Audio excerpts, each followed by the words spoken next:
Hi guys, today video I'm going to show you how to fix your UCS icon to the corner here, and it will never come back to the like this again.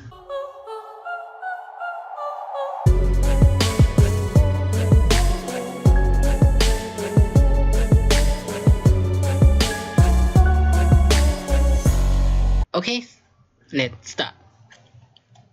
The thing you have to do is very easy. Just click on the view display and the UCS icon is here.